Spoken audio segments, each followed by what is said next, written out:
Gordon has made his reputation out of being a good cook. Not about being volatile, not about kicking people out.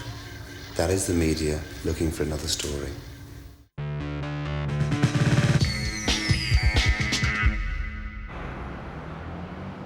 July last year, West London.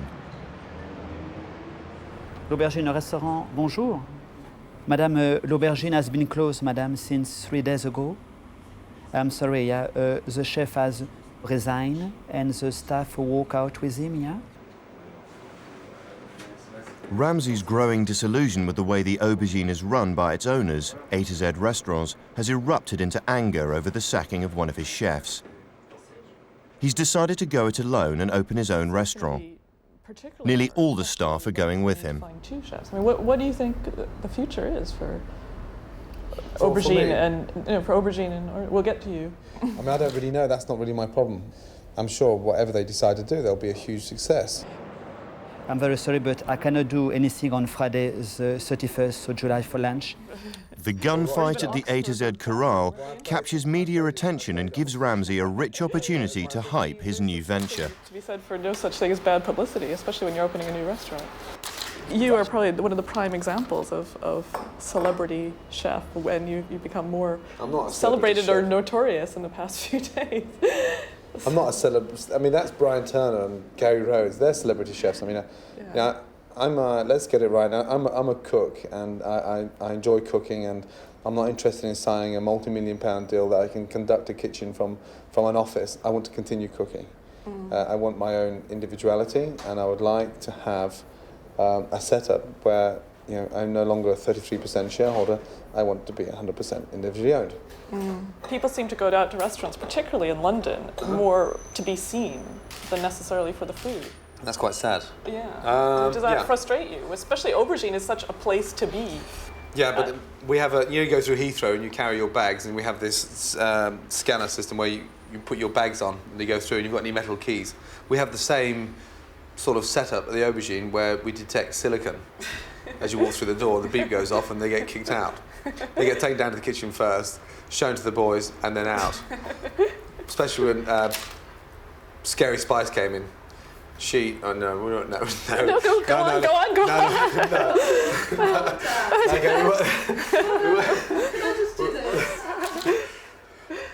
I'm sorry about that, but thank you for your call. Bye-bye, madam. Unlike Ramsay, A to Z have decided not to talk about the walkout. They've been forced to close the restaurant until they find replacement staff. The restaurant has closed down last Tuesday. So all the staff have always said their career is with Gordon, it's not with A to Z. They're not going to put I worked for A to Z for 2 years on the CV at the end of working for Gordon. They're going to put their work for Gordon Ramsay at the Aubergine Restaurant. Ramsay's bought La Tante Claire, just up the road from the Aubergine. He's given himself 4 weeks to gut the place, remodel and reopen under his own name. It's costing £1.2 million, paid for from his own savings, a frightening bank loan, and a little help from the family. Yeah, you're not going to come back to me and say 6 weeks, are you, Stevie? Ramsay already has 2 Michelin Stars, but wants to be the youngest chef to win 3, the highest accolade of his profession. The main reason why I left the Aubergine was the fact that you don't become a 3-star chef in a large corporate setup. 3 stars, and 2-star operations are about individuality, about individual style. I'm still underachieved, I suppose, and I haven't won my 3rd Michelin star, so there's goals to be had and targets to be reached. So that's the target, really. 3 Michelin stars. You get to see more. Yeah, but more compact on the entrance. For once, Ramsay's putting his own money where his big mouth is. £13,000 of it goes on a hand-painted mural for the dining room. This looks lovely, this. It's an integral element of the whole restaurant design. How do you feel, Gordon, about people being able to see through into the corridor? Do you want that view obscured more as well? I think the most important thing, it's not a busy passageway. We're not having 100 people walk through there in the space of 3 hours. We're talking about 45 people. So, to be honest, I'd rather not have them distracted by anyone walking in there. OK, so we really obscure as much as we can. Yeah, as much as possible, because it just makes it that much more secluded. Yeah. And I've taken a huge risk. how many chefs in this country would really come out the safety net that I had at A to Z? You know, earning £150,000, £200,000 a year.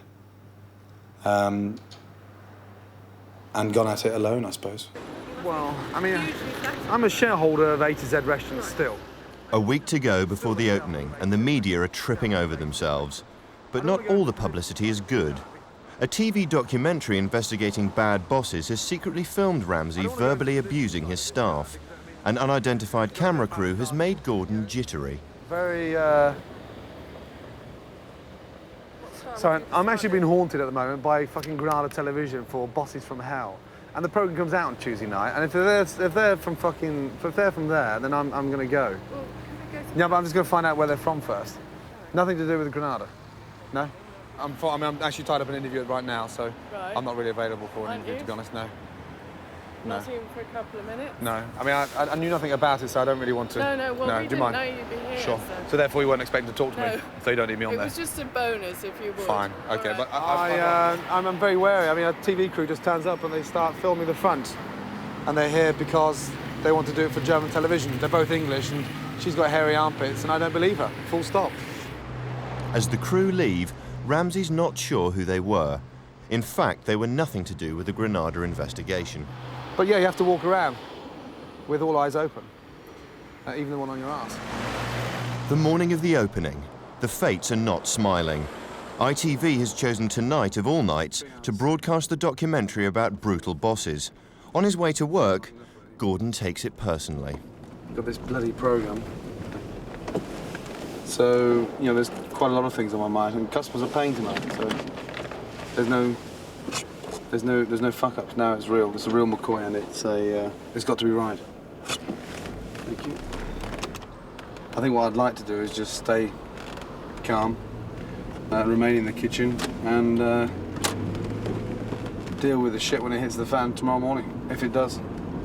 I mean, it really depends on what kind of program it is. But it's not going out till 10:40, and that'll put a lot of people off because they're not really interested in staying out that late to watch chefs shouting in the kitchen. The staff know what to expect. They've worked under Gordon before at the Aubergine. Once again, they swallow their pride and prepare to get Ramsay'd. We only work here to learn probably the best food in England at the moment, and probably some of the best food in the world, so that's why you put up with it. And you only get shouted at on bollocks if you do something wrong, so that's how you learn. It's like being in the army, you know what I mean? Did you see the Times? It's not a very nice piece. They just mentioned bully boy tactics and, you know, psychological barriers about bad bosses. I mean, fucking arseholes. 5 o'clock. The dining room is immaculate. It's small, intimate and exclusive. 14 tables, room for just 45 customers, and tonight, every seat is taken.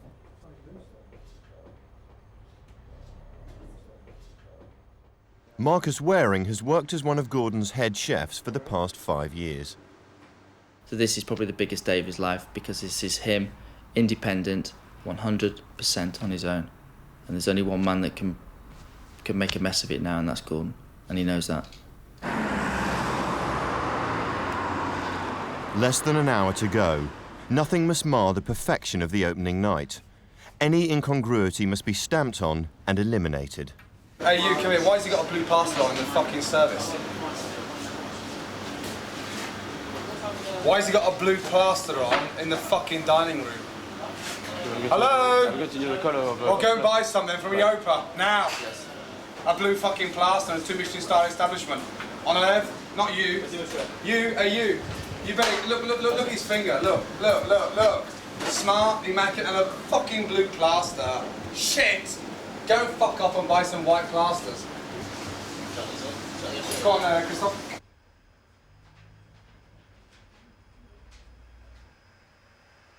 Come here. You're young. Yeah. Mm-hmm. One day you want to be a top restaurant manager. Who knows? Yeah. Who knows? Fuck knows. Mm-hmm. Yeah. Do you think it's acceptable that you wear a blue plaster in a dining room of that standard? I had only this type of plaster, chef. You had only this type of plaster? Yeah, chef. So what about open your big French eyes and looking for white plasters?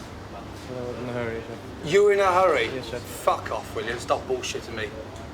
Yeah, did you have time to go and get them? You didn't have time to go and get them today? I had. Right, does it look, show me your hand. Does it look more discreet or does it look stupid? It's okay, chef. No. Sorry? No, it's okay, chef. Thank you. Was that difficult? Not at all. And how far's Europa Foods? 2 minutes? Well done. Gold star. Arsehole. Tonight looks like it's going to be a bumpy ride. Okay, let's get one foie gras.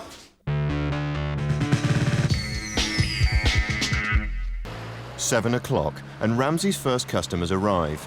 They'll spend upwards of £100 a head to sample the creations of the country's most talked about chef. Nice, form's going away table 5. One remedy, one salad de one serving foie gras, one salad pied de cochon.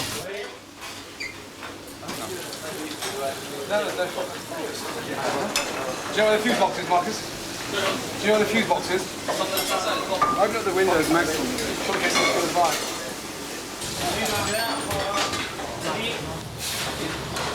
Pass some more water out, quickly. It's becoming increasingly hot in the kitchen. The extraction fan's packed up, and as the temperature rises, the cooks start sweating onto the plates. À point là. Right, can we get hold of an electrician or someone? Yeah? Can we get hold of... Why do you look at me in a daze? Can we get hold of an electrician or someone, yeah? The extraction's gone off. Please. No, but if you're out there because you are overtaking it, it's safer, but you wouldn't. Hello, Bob. Hi, Laurent speaking. Yes, now every day we're gonna have a little problem. Tonight is the kitchen extracts that just went off. Yeah. But I understand, but I mean, regarding the contact you've got, anybody you know that would move over tonight, I mean... In the kitchen, the staff begin to wilt in the 100-degree heat, and Gordon's approach isn't doing much for morale. Plate, Simon. What's he doing, that fucker? Why aren't you wiping the plates? Why aren't you wiping the plates? Chips down. What's he doing, Mark, that jerk? Is he talking there, Jean-Claude? No. Fuck it. Go, please, table 6. Go. Come on, Jan. On it. Sis, garnish your cappuccino. Are you? Yes. Come here, you. Come here, you. Why aren't you wiping the plates? Why aren't you wiping the plates? Every time there's food on the pass, where should it be? On the fucking pass. Yes. Stay here. Next time, you're out. Yes. Okay? Yes. Hey, young man, that's 3 times in half an hour we're looking for you. Next time, finished. Okay? Hey, big boy, your choice. You want to stand there talking to the fucking kitchen porter all night, or standing here doing your job? What do you prefer? Stay here. Well, stay here. Every time there's food on the pass, on the pass. Nothing in there, there's nothing there. That's alarm, that's alarm. It's like what? 8:30, 9 o'clock, and it's fucking... Go! Go! Come on, go! 10:11. Yes. Get away from there. Get away! That's why it's not going out. You understand? Close the door. Tidy up. Sauce away. Tidy up. Back. Sarge, I'm serious. Do you know why? Sarge, I can monitor progression in the cook, you know that? I can see who's going to make it, who's not going to make it, you know that? Don't worry, just put it on there and get rid of it. Okay? Let's go. The restaurant is in the fucking dining room. Go. Table 11. In the meantime, there's nothing at all. I mean, if I call Simon, he's not going to come over, is he? So all the electrics are on. Everything's clicking on. I just spoke to Ali. He told me what to do. He said the problem's upstairs, it's on the roof, and he said the fan belt's probably just snapped. It happened at L'Orangerie as well. 30 seconds. How do we get a fan belt? Is he coming tomorrow morning? First thing. The extraction fan can't be repaired tonight. Okay, let's go. Leave the back door open, Marcus. Outside, in the fridge. 130 degrees and counting. If you can't stand the heat... First fucking night. 138 degrees. That guy's nearly dying over there. Incredible. I mean, of all nights to go, the first fucking night, the extraction fan breaks down because the fan belt's broken. They won't come out. Oh, they're too lazy. They're too interested in watching me on television at 10:40. I suppose if the programme had not gone out tonight, then they may have come out. There's some arsehole programme gone out with bad bosses. they decided to stay in. So I've been stitched twice, haven't I? So you're going to have to just keep coming out every hour? Well, we're going to have to, otherwise we're going to drop, aren't we, like flies? Otherwise, there's going to be a few casualties.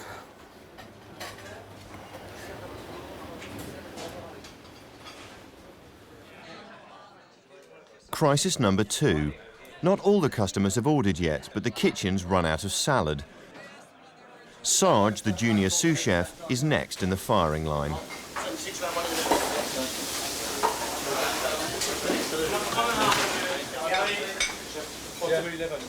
4 mixed salad, like you said, which I don't believe you. 4 salads and jack and no fucking salad. Close for lunch. What time do you get here? 7 o'clock. Are you?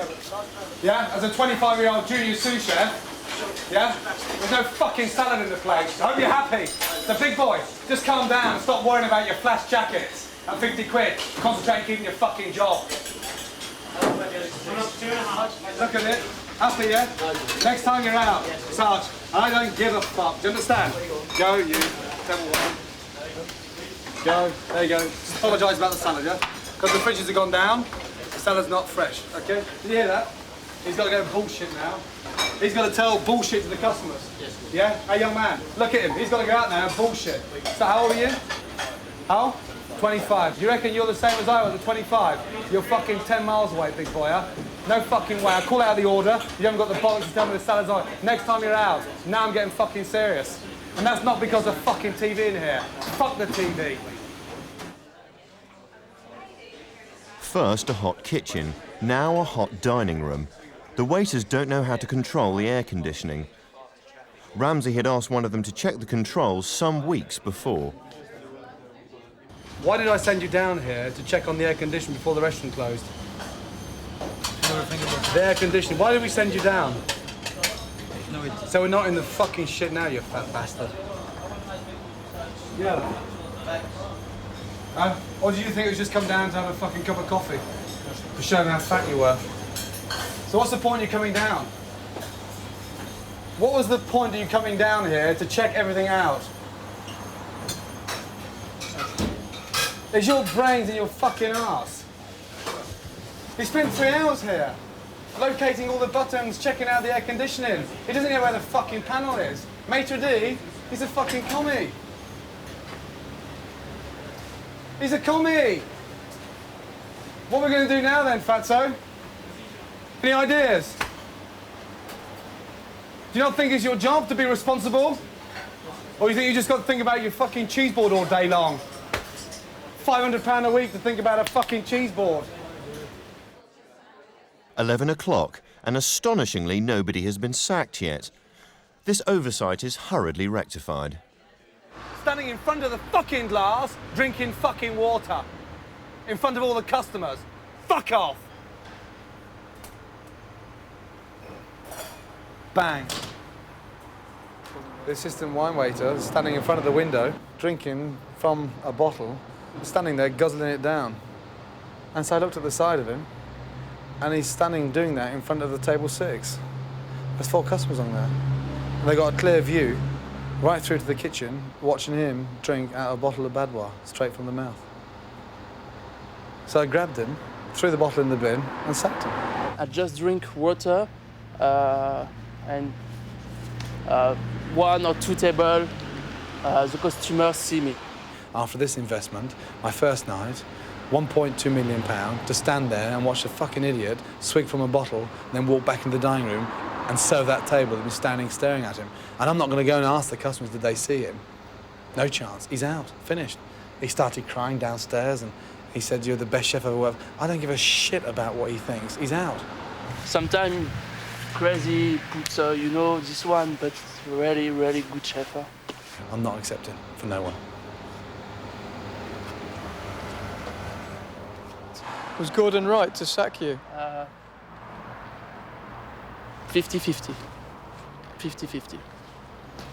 That's all. Bye.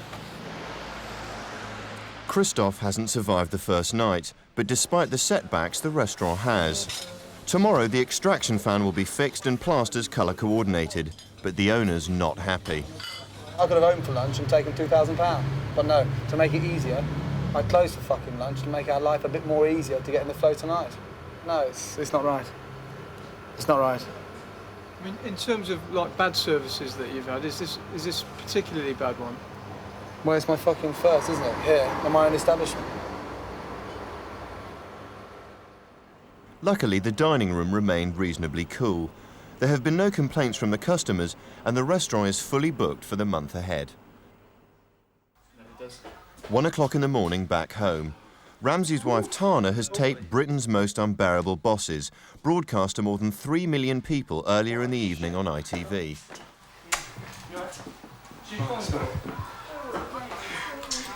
In order to see if the stories of his bad temper in the kitchen were true, we sent undercover reporter Miles Wilson, posing as a student, to join his staff.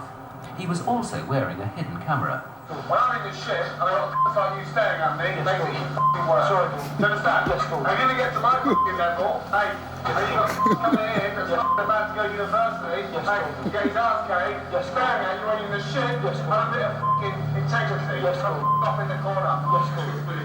Shortly after we filmed in Aubergine, Gordon Ramsay left to start his own restaurant. Despite his hot temper, many of his staff went with him. Load of crap. I'm going to get flack.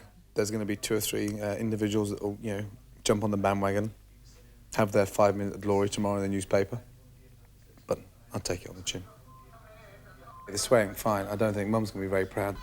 It was a bit of an anticlimax after the night we've just had. Time what?